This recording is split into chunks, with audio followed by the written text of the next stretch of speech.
नमस्कार दोस्तों, स्वागत है आपका स्टडी पाठशाला में। आज हम यूपीएससी 2023 के इकोनॉमी के क्वेश्चन डिस्कस करेंगे। इसमें आपके करंट रिलेटेड और आपके इकोनॉमी के कंसेप्चुअल क्वेश्चन भी डिस्कस किए जाएंगे। तो सबसे पहले चलते हैं आपके फर्स्ट क्वेश्चन पे। फर्स्ट क्वेश्चन आपका स्टेटमेंट वन क्या कहता है? इन the post pandemic recent past many central banks world wide had carried out the interest rate hikes. क्या रीजन है? सबसे पहले इस बारे में पता होना चाहिए, क्या ये सच में हुआ? तो पास्ट स्टोरी अगर आप देखेंगे, जब कोविड 19 की सिचुएशन आई थी, जब फैक्ट्रीज बंद हो गई थी, मार्केट बंद हो चुकी थी, तो मार्केट में पैसा खत्म हो चुका था। अब इसमें कौन इंटरवेन करेगा? एक तो गवर्नमेंट करती है और एक आपका सेंट्रल बैंक यानी आरबीआई ने इंटरवेन किया। इंटरवेन करने का मतलब क्या होता है कि उसमें वो repo rate, reverse repo rate और इन सब चीज़ों को, एसएलआर, सीआरआर, इन सब चीज़ों को कम कर देती है। ठीक है, कम करने की वजह से अब बैंकों के पास आ गया पैसा। कैसे पैसा है? इंटरेस्ट रेट कम करने की वजह से। इंटरेस्ट रेट कम करने की वजह से बैंकों के पास पैसा आता है। तब क्या होता है? मार्केट में कम इंटरेस्ट पे पैसा मिल रहा है, क्रेडिट मिल रहा है, तो वो ले लेंगे। मनी फ्लो बढ़ गया मार्केट में ज़्यादा। ठीक है, इससे क्या आ जाएगी? अब आफ्टर कोविड, इसने बोला ना पोस्ट पैंडेमिक, उसके बाद क्या होता है? अब इन्फ्लेशन बढ़ रही है। किस रीजन की वजह से? क्योंकि मार्केट में मनी फ्लो तो सेम सिचुएशन में जा रहा है ना, तो इन्फ्लेशन बढ़ चुकी है।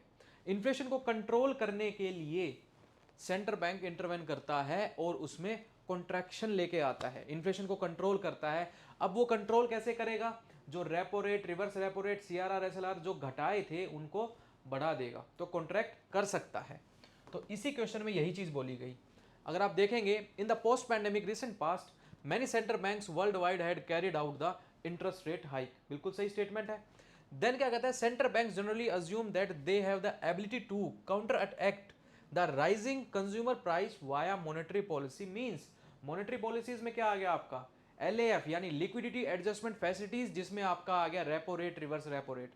ओपन मार्केट ऑपरेशंस आ गई। उसमें कंट्रोल करने के लिए बैंकों से कैसे करेगा? गवर्नमेंट सिक्योरिटीज उनको दे देगा और बदले में पैसा ले लेगा, और उसके बदले में क्या हो जाएगा? ओपन मार्केट ऑपरेशन हो गया ये। और दूसरा कैसे कंट्रोल कर सकता है? एलएएफ टूल की वजह से, कि रेपो रेट बढ़ा दिया। अब रेपो रेट बढ़ने की वजह से बैंक भी अपना इंटरेस्ट रेट बढ़ा देंगे। ठीक है, तो मार्केट में मनी फ्लो कम हो जाएगा। तो ये दोनों स्टेटमेंट सही है, और ये सेकंड स्टेटमेंट इसकी सही आपको एक्सप्लेनेशन दे रही है। तो आपका कौन सा ऑप्शन हो जाएगा? A option is the right one. तो इसमें बेसिक नॉलेज होने की जरूरत है, ज्यादा डिटेल में जाने की जरूरत है ही नहीं कि क्या क्या सिचुएशंस आएंगी, कैसे क्या होगा। बस बेसिक नॉलेज होगी तो आपको इस क्वेश्चन को इजीली अटेम्प्ट कर सकते हैं। चलिए आपके नेक्स्ट क्वेश्चन में चलते हैं। ये आपकी विद एक्सप्लेनेशन है कि पोस्ट पैंडेमिक पीरियड में सेंट्रल बैंक क्या करता है? Globally has implemented the interest rate rise. कैसे करेगा? बढ़ा देगा, हाइक कर देगा। इकोनॉमी को रिकवरी हो चुकी थी, अब क्या करेगा? राइजिंग इन्फ्लेटरी जो प्रेशर आ रहा है उसको कंट्रोल करना है। तो कंट्रोल करने के लिए क्या करेगा? प्राइस स्टेबिलिटी लाने के लिए क्या किया जाएगा? उनको प्राइस बढ़ा दिया जाएगा, हायर इंटरेस्ट रेट कर दिए जाएंगे बाय रेपो और रिवर्स रेपो की वजह से। ठीक है, तो ये आपका सेकंड स्टेटमेंट, फर्स्ट स्टेटमेंट सही हो गया। नेक्स्ट क्वेश्चन है आपका स्टरलाइजेशन से related. Which one of the following activities of the RBI of India is considered to the part of sterilization? अब ये होता क्या है स्टरलाइजेशन, ये पता होना चाहिए। अब फॉर एग्जांपल इंडिया किस पे फोकस कर रही है? एक्सपोर्ट पे फोकस कर रही है। और फॉरेन कंट्रीज क्या देख रहे हैं कि इंडिया एक बहुत बढ़िया हब है, क्योंकि made in India, make in India काम चल रहा है। तो इसके लिए क्या करेंगे? फॉरेन इन्वेस्टमेंट भी आ रही है, एक्सपोर्ट्स भी ज़्यादा हो रहे हैं, तो डॉलर आ गए इंडिया में ज़्यादा। ठीक है, इंडिया में डॉलर आ गए, तो अब इसकी वजह से क्या होगा? अब ये जाएंगे बैंकों के पास, क्योंकि इंडियन क्या, कहाँ जाएंगे? बैंक्स के पास। बैंक्स क्या करेंगे? इन डॉलर को ले लेंगे, बदले में क्या दे देंगे? रुपी। ठीक है, रुपी देने के बाद क्या होगा? अब वो मार्केट में फ्लो हो गया। वही चीज हो गई, मार्केट में जितना पैसा फ्लो यानी इन्फ्लेशन बढ़ रही है। अब आरबीआई को इसको कंट्रोल करने के लिए क्या करता है? स्टरलाइजेशन।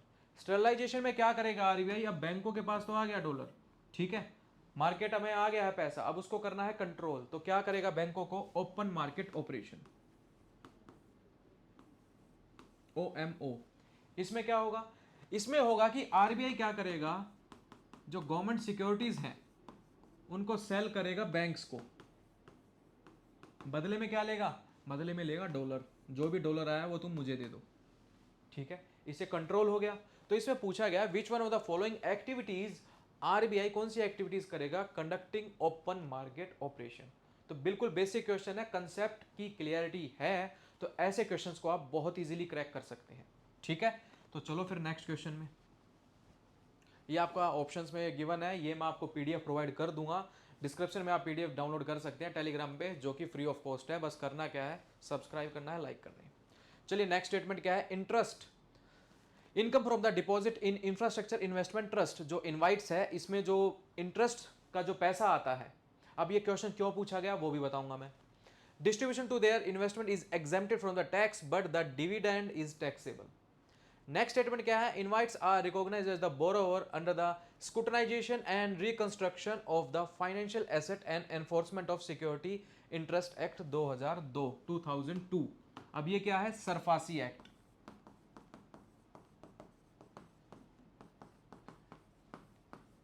इसके बारे में पता होना चाहिए।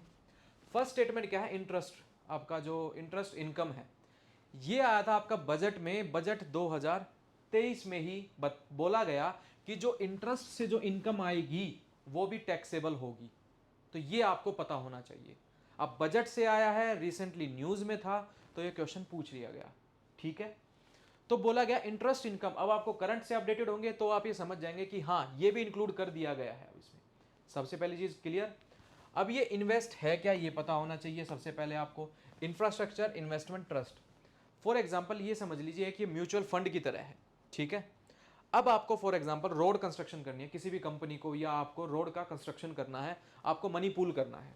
मनी पूल करने के लिए आप जाएंगे मार्केट में, ठीक है, कि आई नीड मनी, मैं आप बदले में आपको रेंट दे सकता हूँ, इंटरेस्ट दे सकता हूँ। फिर आप पूछेंगे कैसे देंगे आप इंटरेस्ट और रेंट, आप कहेंगे जो रोड जो बन रहा है उस पर मैं टोल लगाऊंगा, टोल से जो पैसा आएगा, जो भी आएगा, मनी रिकवरी होगी, उसके बदले में आपको रेंट, इंटरेस्ट जो भी होगा, डिविडेंड मैं आपको प्रोवाइड करूंगा। तो इट्स एग्जाम्पल ऑफ व्हीकल है similar to a mutual fund. ठीक है, अब इसमें क्या होगा, इससे एक तो ऑब्वियसली जो इंडिया की ग्रोथ हो रही है, ठीक है, इकोनॉमिक ग्रोथ हो रही है, तो ये तो है ही है। बदले में जो स्पॉन्सर है वो क्या कर रहा है, इंफ्रास्ट्रक्चर डेवलपमेंट है, कोई भी कंपनी है वो क्या मांग रही है, सेटअप हो रही है। किसके बदले में क्या कर रहे हैं, इसको इन्वेस्टर क्या कर रहे हैं, पैसा दे रहे हैं। मिलेगा क्या बदले में, आपको मिलेगा क्या, रेंट मिल सकता है, इनकम मिल सकती है, ये सारी चीजें मिलेंगी। तो अब इसमें ये चीज आपका इनवाइट से रिलेटेड है। ठीक है, इंफ्रास्ट्रक्चर इन्वेस्टमेंट ट्रस्ट। अब सेकंड स्टेटमेंट में क्या है कि recognise as the borrower, yes इसको रिकॉग्नाइज किया गया है as a borrower in SARFAESI act 2002। अब सरफासी एक्ट 2002 क्या है कि 2002 से पहले ही लगा लीजिए बैंकों को, अब फॉर एग्जांपल आपने अपने जमीन के कागज गिरवी रखे और बदले में आपने पैसा लिया, पैसा आप नहीं दे पाए बैंकों को, बट वो कागज वहीं पर है। अब बैंकों को कहाँ जाना पड़ता था, कोर्ट के पास, कोर्ट के पास जाना पड़ता था कि इन्होंने हमारा पैसा नहीं दिया, एनपीए बन चुका है, नॉन परफॉर्मिंग एसेट बन चुका है, तो इसका अब हमें मनी जो है, हमारा जो पैसा दिया था हमें वो रिकवर करना है। तो कोर्ट में केस चलता था, टाइम कंज्यूम होता था बहुत ज़्यादा। तो सरफासी एक्ट में क्या बताया गया, इस एक्ट में बोल दिया गया कि कोर्ट में जाने की ज़रूरत नहीं है, आप डायरेक्टली उस पैसे को, तो इसलिए बोरोवर को इसमें इंक्लूड कर दिया गया। तो जो जो इसमें इंक्लूड हो जाता है सरफासी एक्ट में, कोर्ट के पास जाने की जरूरत नहीं होती, उस एसेट को वो सीज कर लेगा और अपने अकॉर्डिंग उस प्रॉपर्टी का यूज कर सकता है। ठीक है, उस लोन अमाउंट वहां से रिकवर कर सकता है, उसको सेल करे, या कुछ भी उसमें जो शेयर मार्केटिंग है, जैसे शेयर बेच देते हैं, अगर कंपनी हो तो शेयर बेचते हैं, तो ये सारी चीज उसमें इंक्लूड हो जाती है सरफासी एक्ट में, यानी कोर्ट में जाने का झंझट ही खत्म। ठीक है, तो इनवाइट्स को रिकॉग्नाइज किया गया एज ए बोरोवर कि कल को अगर रोड वाला जो कंस्ट्रक्शन जो कर रहे थे, या मैं जो अपना एग्जांपल लिया था, मैं कल को आपको पैसा नहीं दे पाया, तो बदले में जो मैंने कलेक्ट्रल दिया था आपको कि आप इस रोड की ज़मीन का कागज़ ले लीजिए, तो आप उस पैसे को रिकवर कर सकते हैं विदाउट कोर्ट में गए।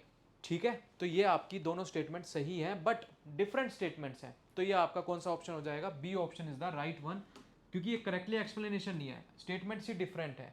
ठीक है, तो आपको समझ में आ गया क्वेश्चन। चलो फिर नेक्स्ट में चलते हैं। ये आपका देख लीजिएगा, क्योंकि टैक्स जो 2023-24 के बजट में क्या बताया गया था कि ऑल फॉर्म ऑफ जो इनकम डिस्ट्रीब्यूशन होगा इनवाइट्स में, आपका इंटरेस्ट हो,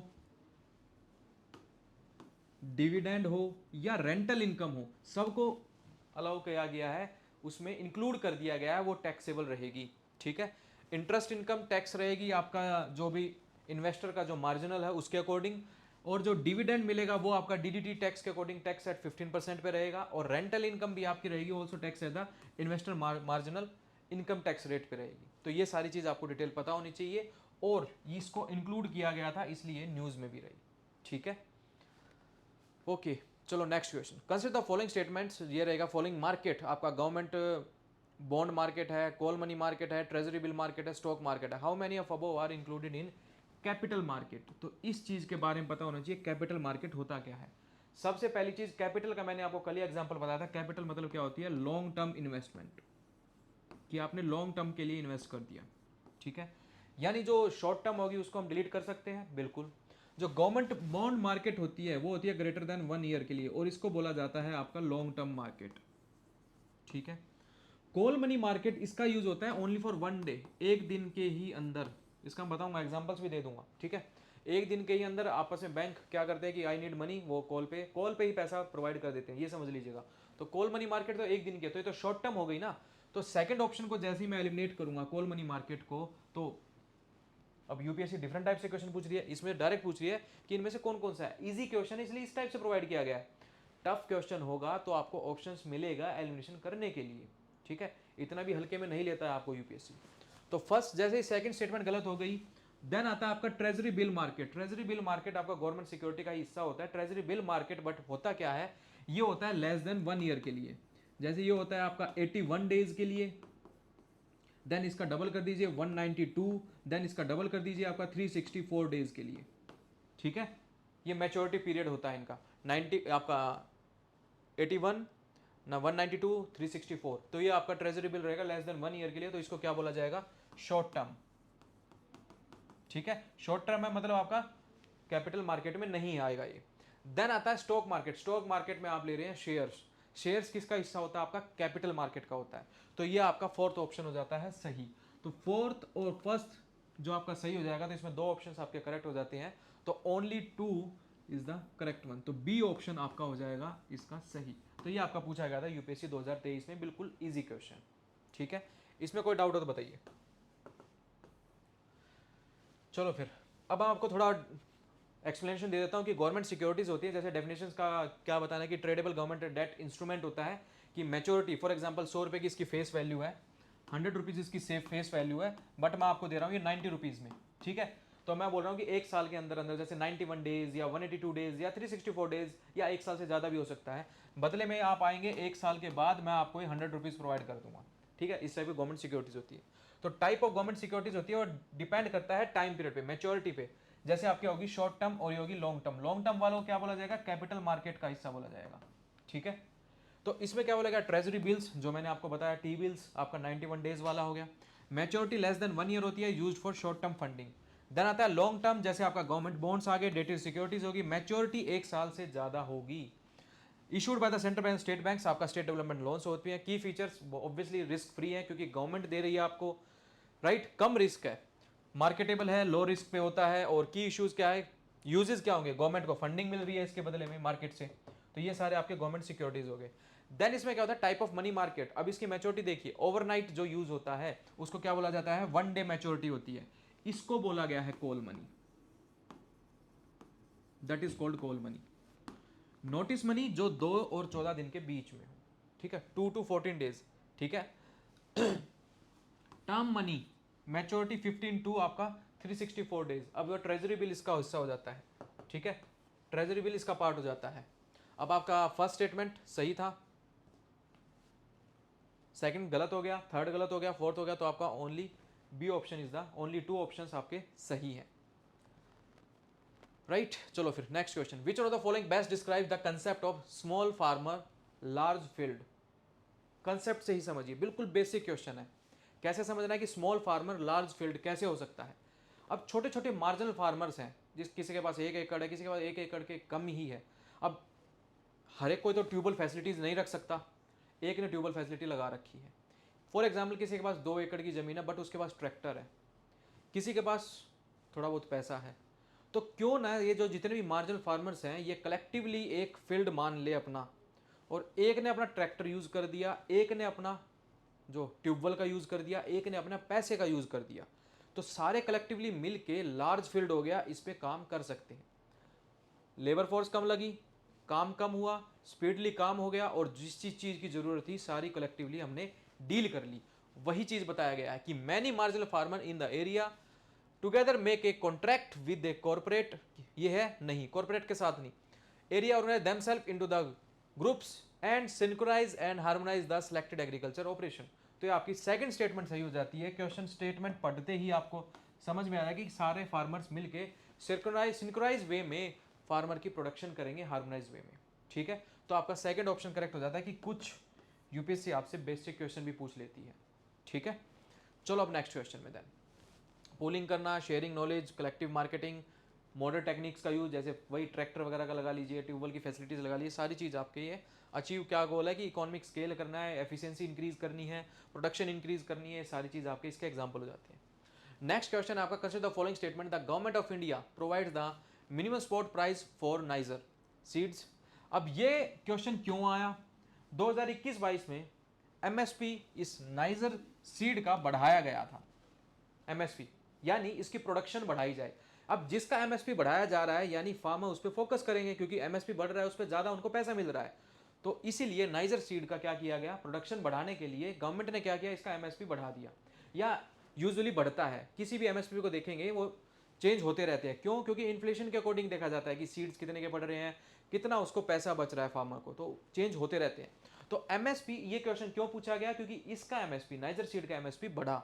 ठीक है, और ये एक खरीफ क्रॉप है, खरीफ क्रॉप है तो ये क्वेश्चन भी पूछा है, cultivate as the kharif crop, और इसको ट्राइबल जो लोग हैं इसको यूज करते हैं ऑयल फॉर कुकिंग। ये बिल्कुल सही स्टेटमेंट है। अगर इसको आपकी डिटेल में जाना है तो इसमें डिटेल में ही पता चल जाएगा, नाइजर सीड की डिटेल। आप एमएसपी है, गवर्नमेंट ने आपको इंक्रीज किया, तो आपको पता होना चाहिए उस सीड के बारे में कि क्या क्या इसकी मतलब खरीफ क्रॉप कौन सी है, कहाँ का इसका यूज होता है। तो क्रॉप्स के बारे में भी क्वेश्चन पूछता है यूपीएससी, इकोनॉमी में ही एग्रीकल्चर का पार्ट हो जाता है। तो आपका फर्स्ट स्टेटमेंट सही है, प्रोवाइड एमएसपी, जब बढ़ाया है तो एमएसपी तो देता ही है। Cultivation as a kharif crop, ठीक है, जून और अक्टूबर के बीच में हो गया आपका। Some tribal peoples in India use the niger seed और फॉर कुकिंग। तो ये तीनों स्टेटमेंट आपकी सही है, तो आपका सी ऑप्शन हो जाएगा राइट वन। ठीक है, इजी क्वेश्चन था, राइट। तो ये यूज किया जाता है, ऑयल कंटेंट इसमें 37 to 47% है, और इसकी स्ट्रेटेजी जो नाइजर मेनली खरीफ क्रॉप है, मानसून सीजन में जून टू अक्टूबर हो गया आपका। ऑयल कुकिंग में आपका प्रेस केक में seed used as the condiments, basically आप समझ लीजिए वही चटनी या फिर किसी मतलब गार्निशिंग करने के लिए। ठीक है, हाई डिमांड है कॉस्मेटिक और परफ्यूम इंडस्ट्रीज में इसकी। देन नेक्स्ट क्वेश्चन आता है आपका, बिल्कुल बेसिक क्वेश्चन है, वही बच्चों वाला क्वेश्चन है ये तो। ठीक है, कोई 11th-12th वाला बच्चा ही बता देगा, या इवन 6th-7th। इंटेंजिबल इन्वेस्टमेंट आ गई, मैंने पूछा इंटेंजिबल इन्वेस्टमेंट है, ब्रांड रिकॉग्निशन, फॉर एग्जाम्पल आपका लोगो, स्टडी पाठशाला का लोगो एग्जाम्पल है, ब्रांड का रिकॉग्निशन है, ट्रेडमार्क है, तो किस में आ जाएगा आपका इंटेंजिबल, फर्स्ट सही है। देन आता है इन्वेंट्रीज, इन्वेंट्रीज का मतलब क्या होता है, फॉर एग्जाम्पल आपका फूड कोर्ट है, इसमें आपको आटा भी चाहिएगा, बर्गर बना रहे हैं, ठीक है, आटा चाहिए, बेकरी बना रहे हैं तो भी आटा चाहिए, चीनी चाहिए और मशीन चाहिए। तो ये सारी चीज़ क्या होती है, डेली जो यूजेस होंगी, एक पेस्ट चाहिए, सॉसेस चाहिए, सारी चीज़ चाहिए, तो दैट इज़ कॉल्ड इन्वेंट्रीज। और एक फाइनल प्रोडक्ट जो बन के आएगा वो तो फाइनल प्रोडक्ट हो गया, बट जो यूजेस होंगे प्रोडक्ट्स उनको इन्वेंट्रीज बोला जाता है, तो वो तो टेंजिबल्स हो गए ना, तो टेंजिबल्स आपका गलत हो गया, सेकंड ऑप्शन रॉन्ग। आपका इंटेलेक्चुअल प्रॉपर्टी राइट्स, पेटेंट बना दिया, ट्रेडमार्क बना दिया, ठीक है, इस सारे आपके पेटेंट्स किस में आ जाएंगे, आपका इंटेलेक्चुअल प्रॉपर्टी राइट्स में आ गए, तो वो क्या इंटेंजिबल है, बिल्कुल है, तो सेकंड आपका थर्ड ऑप्शन भी सही हो गया। देन आता आपका mailing list of the clients, बिल्कुल सही है, इंटेंजिबल है, ठीक है, मेल कर रहे हैं आप क्लाइंट्स को, तो थर्ड भी आपका सही हो जाता है। तो इसमें आपका ऑप्शन कौन सा हो जाएगा, C option is the right one, only 3। तो इस तरीके से आपको याद रखना है। सेकंड क्यों नहीं है, क्योंकि इन्वेंट्रीज इंक्लूड होता है आपका फिजिकल गुड्स में, ये आपका लोगो हो गया, ब्रांड रिकॉग्निशन, यूनिक सिंबल है। देन आपका इंटेलेक्चुअल प्रॉपर्टी है, पेटेंट हो सकता है, ट्रेडमार्क, कॉपीराइट्स, ये सारी चीज़ आ सकते हैं, ट्रेड सीक्रेट्स। फोर्थ में आपका क्लाइंट का जब मेलिंग कर रहे हैं, इंटेंजिबल एसेट है, बिल्ड ओवर टाइम, ठीक है। तो ये सारे आपके first, third and the fourth correct, तो ये आपका समझ में आ गया, ठीक है, थर्ड ऑप्शन होगा, C option is the right one. चलिए अब नेक्स्ट क्वेश्चन चलिए, India accounts for 3.2% of global export. अब पूछ लिया गया इकोनॉमिक सर्वे से क्वेश्चन, ये आपको पता होना चाहिए। जो इंडिया का अकाउंट, जो ग्लोबल ट्रेड एक्सपोर्ट का, जो गुड्स का एक्सपोर्ट का, जो ग्लोबल एक्सपोर्ट का जो टोटल है, इंडिया कितना परसेंटेज है, 1.8% to 2% होता है, इतना ही रहता है, ठीक है। टाइम के अकॉर्डिंग चेंज भी होगा, बढ़ेगा भी, बट काफ़ी मार्जिन है इसमें, ठीक है। तो काफ़ी मार्जिन है, तो ये समझ लेना कि ये स्टेटमेंट आपकी गलत है, ठीक है, ये पता होना चाहिए। इकोनॉमिक सर्वे में आपको गुड्स, मर्केंडाइज और आपका सर्विसेज में, मैन्युफैक्चरिंग में कितना एक्सपोर्ट कर रहे हैं, कितना इंपोर्ट कर रहे हैं, ये सारी चीज़ें पता होनी चाहिए। इकोनॉमिक सर्वे में आपका हाईलाइट्स में गिवन होती है, ठीक है। तो ये 3.2% of global export of trades, तो ये स्टेटमेंट गलत होगी, क्योंकि 1.8%, 2 मैंने बताया 2% है, इवन अभी भी इतना ही है। Mainly local companies and some foreign companies operates in India have taken advantages of India's production linked incentive scheme, PLI scheme. अब ये PLI स्कीम क्या है? तो इंडिया ने मेक इन इंडिया में काम करने के लिए जो इलेक्ट्रॉनिक और मैन्युफैक्चरिंग हब बनाने के लिए इंडिया ने इस स्कीम को लॉन्च किया, इंसेंटिवाइज किया जाएगा कंपनीज को। तो क्या करेंगे, जो लोकल कंपनीज होगी और जो फॉरेन कंपनीज होगी वो इंडिया में इन्वेस्ट करेंगी। अब ये कैसे होगा? पहले ये 3 सेक्टर्स में किया गया, एक तो आपका इलेक्ट्रॉनिक हो गया, दूसरा आपका मैन्युफैक्चरिंग हो गया, तीसरा हो गया मेडिसिन में। अब ये 14 सेक्टर्स में इसको एक्सपेंड कर दिया गया है, ठीक है, जिसमें डोमेस्टिक एंड फॉरेन कंपनीज भी आके काम कर सकती हैं। अब इसमें है क्या कि इंसेंटिव कैसे मिलेगा, वो रहेगा कैलकुलेटिव बेस्ड पे। वो कैसे रहेगा कैलकुलेटिव? फॉर एग्जांपल आपका जैसे सेल कैसी चल रही है, ठीक है, सेल कितनी अच्छी है, इंप्रूव हो रही है कि नहीं, परफॉर्मेंस कैसी है, R&D पे कितना काम हो रहा है, तो इसके अकॉर्डिंग आपको इंसेंटिवाइज किया जाएगा कंपनीज को, डोमेस्टिक एंड फॉरेन कंपनीज को। तो many local companies and the some foreign companies operating in India have taken advantage of Indian production linked incentive schemes का। तो ये सही स्टेटमेंट है, ठीक है, मैनी लोकल कंपनीज ने किया है, तो सेकंड स्टेटमेंट सही होगी। बट इसमें आपको PLI स्कीम के बारे में पता होना चाहिए, राइट, और ये भी पता होना चाहिए कि इंडियन कंपनीज साथ साथ फॉरेन कंपनीज भी इसमें इन्वॉल्व हो रही है, ठीक है। Make in India mainly focus है। तो देखेंगे आप जैसे इकोनॉमिक सर्वे 2022-23 में क्या बताया गया, इंडिया का शेयर ग्लोबल एक्सपोर्ट 1.8% है, ग्लोबल सर्विस एक्सपोर्ट 4% है, गिवन होता है, ये आपके हाईलाइट्स में गिवन होती हैं चीजें। तो कंबाइन करके देखते हैं, figure 3.2% of the global export is incorrect, ठीक है। देयरफॉर स्टेटमेंट 1 इज आपका फैक्चुअली रॉन्ग हो गया। तो स्टेटमेंट 2 अब मैंने PLI स्कीम का बता ही दिया, मैन्युफैक्चरिंग सेक्टर को बूस्ट करने के लिए, इंपोर्ट को कम करने के लिए ये सारी चीज लॉन्च की गई। एलिजिबिलिटी की देखी जाए तो both domestic and foreign companies operate करेंगे India and can avail the benefits, तो ये आपको पता होना चाहिए, ठीक है। नेक्स्ट क्वेश्चन पे चलते हैं। नेक्स्ट क्वेश्चन आपका in context of finance in term of beta, ये इंपॉर्टेंट हो जाता है, ये डिफरेंट हो जाता है, नो डाउट ये थोड़े लिए टफ पड़ जाएगा, क्योंकि हम बैंकिंग सेक्टर पे ज़्यादा फोकस करते हैं, एग्रीकल्चर पे भी कर लिया, इकोनॉमिक सर्वे पे भी कर लिया, बजट पे भी कर लिया, बट कुछ स्टॉक मार्केट से भी क्वेश्चन पूछा जाता है और कुछ डिफरेंट क्वेश्चन होता है, ठीक है। तो बीटा के बारे में पूछ लिया, बीटा के बारे में पता होने से पहले आपको पता होना चाहिए CAPM के बारे में। CAPM क्या है? Capital asset pricing model.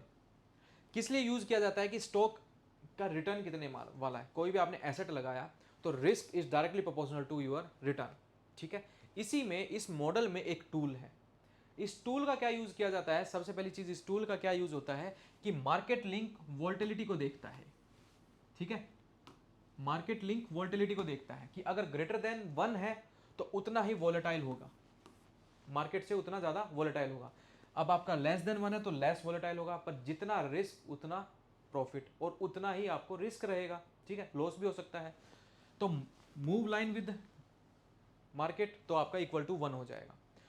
तो ये कह रहा है कि higher beta higher expected returns and risk vice versa, दोनों भी हो सकता है, रिस्क भी है, रिटर्न भी उतना अच्छा मिल सकता है। तो सारा गेम किस पे है? मार्केट लिंक्ड वोल्टिलिटी पे, कि ओवरऑल स्टॉक मार्केट की क्या बता रहा है ये, वोल्टिलिटी बता रहा है। तो इस ऑप्शन में देखिए आपको कौन सा आपको ऑप्शन दिख रहा है। The process of simultaneous buying and selling, no. An investment strategy, no. A type of systematic risk that arise when perfect hedging is not possible, no. A numeric value that measures the fluctuation of the stock to change the overall stock market, fluctuation देखना, वही 0 1 minus मतलब less than 1, ठीक है। ये fluctuation देखना किस में? Overall stock market में, और न्यूमेरिक वैल्यूज बताता है वो, तो दैट इज कॉल्ड बीटा। तो ये चीज याद रखना, ठीक है।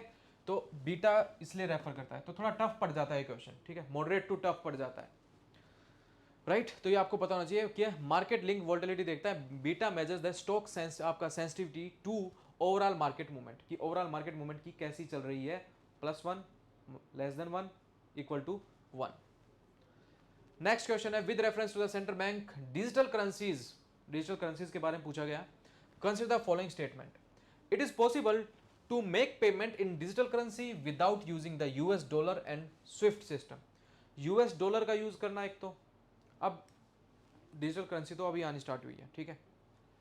अब उससे पहले क्या होता था, अब आप इंपोर्ट एक्सपोर्ट कर रहे हैं या आपको आपस में डीलिंग करनी है तो क्या होगा, US डॉलर पूरे वर्ल्ड में छाई हुई है। सेकंड क्या है, स्विफ्ट, ये पता होना चाहिए आपको, ठीक है। स्विफ्ट में क्या होगा, स्विफ्ट का क्या है आपका, society for world wide interbank financial telecommunication. क्या यूज है इसका, इसमें रहेंगे आपके 8 से 11 करेक्टर होते हैं। जैसे आपका सबसे बड़ा एग्जांपल अगर आप स्विफ्ट का लेना हो तो वो है आपका आईएफएससी कोड होता है। जैसे हर बैंक का आईएफएससी कोड डालते ही उस सिटी के बारे में पता चल जाता है। जैसे 11 करेक्टर का होता है ना, SDFC 0001234 11 डिजिट्स का हो गया। तो इसमें क्या पता लग जाता है कि SDFC ओके बैंक का नाम ये है। जो भी आप कोड डालेंगे उसमें आपका सिटी का पता चल गया, ब्रांच के बारे में पता चल गया, ठीक है। तो ये कोई ट्रांजैक्शन के लिए यूज नहीं होता स्विफ्ट की एक ट्रांजैक्शन हो रही है, नो। ये एक टेलीकॉम मैसेज देता है, टेलीकम्युनिकेशन देता है, ये मैसेज प्रोवाइड करता है कि ये बैंक इस सिटी में यहां पर अवेलेबल है, ठीक है। आईएफएससी कोड यही बताता है, सेम स्विफ्ट का काम है, टेलीकम्युनिकेशन मैसेज देगा ये कि ये बैंक इंडिया में इस सिटी में यहां पर है। 8 to 11 का करेक्टर का इसमें नंबर होता है, ये समझ लीजिए, ठीक है। तो डिजिटल करेंसी अलाउ करता है आपका क्रॉस बॉर्डर पेमेंट्स, विदाउट कोई क्रॉस बॉर्डर पेमेंट्स होती हैं अब तो डिजिटली होती हैं। कि फॉर एग्जांपल जापान ने बोल दिया येन बदले में मांगे आपका इंडियन करेंसी, तो डिजिटली दे देंगे वो पैसा, ठीक है। तो ये पॉसिबल है, इट इज पॉसिबल, यस ये पॉसिबल है।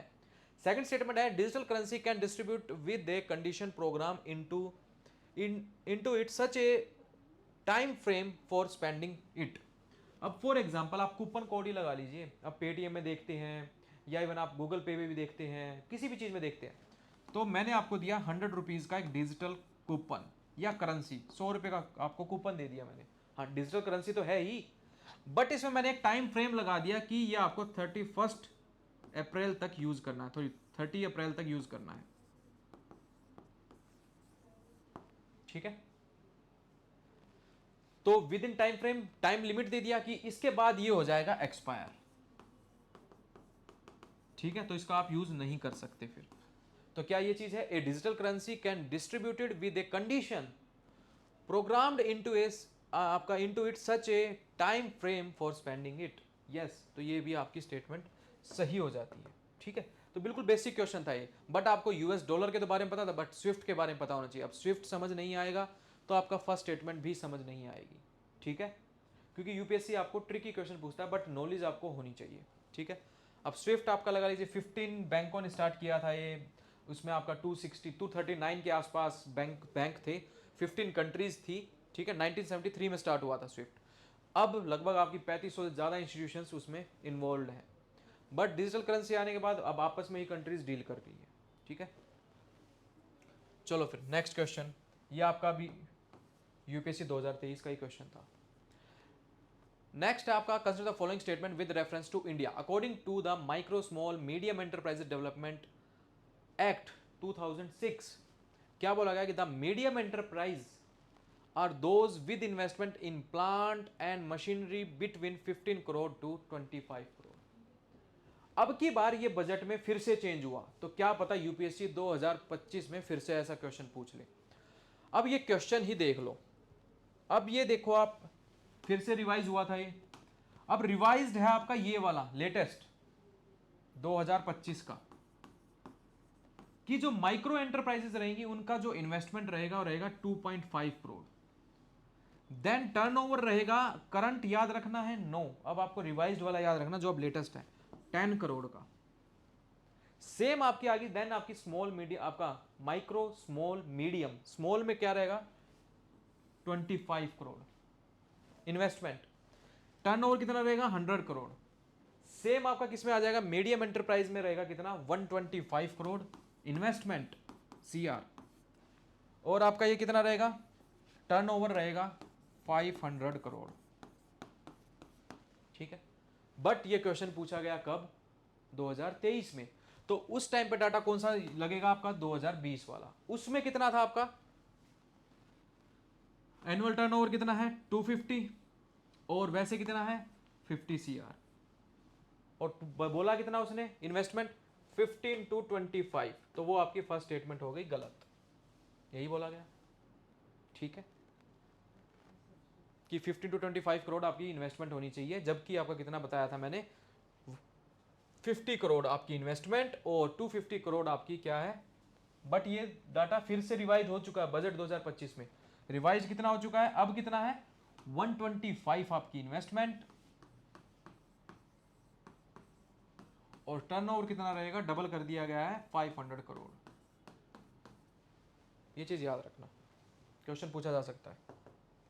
चलो फिर next question, next statement. First statement तो आपकी गलत हो गई। All banks loan to micro small medium enterprises qualify under the priority sector, is it true? Yes.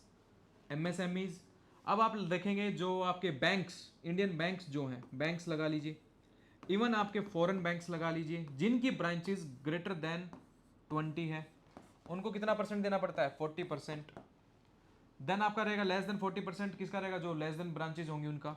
आपका आरआरबी, ठीक है, कितना देता है, 75% देता है प्रायोरिटी सेक्टर्स में। अब प्रायोरिटी सेक्टर्स है कौन से सेक्टर्स, वो रहेंगे आपके जैसे एग्रीकल्चर, यही एमएसएमईज होंगे, वीकर सेक्शन,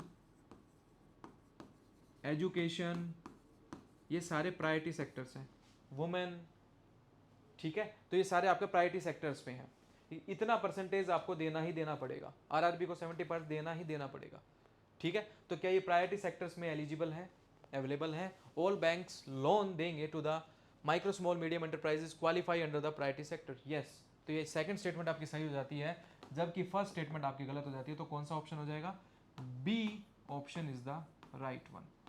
तो इस तरीके से आपको पता होना चाहिए, ठीक है। तो ऐसे आपको 2023 के हमने डिटेल्ड में क्वेश्चन डिस्कस किए। किसी में कोई डाउट हो आप पूछ सकते हैं, और ये पीडीएफ मैं आपको डिस्क्रिप्शन में लिंक दे दूंगा, टेलीग्राम पे जाके free of cost with explanation है ये डिटेल्स में, ठीक है, वो आप देख सकते हैं। और इवन ये आपके यूपीएससी 2025 के क्वेश्चंस में बहुत हेल्प करेगा, जैसे मैंने यही बता दिया, एमएसएमईज वाला क्वेश्चन बता दिया, तो ये आपको बड़ा हेल्प करने वाला है, राइट। तो नेक्स्ट आपकी वीडियो रहेगी 2022 के UPSC questions. Thank you and have a nice day.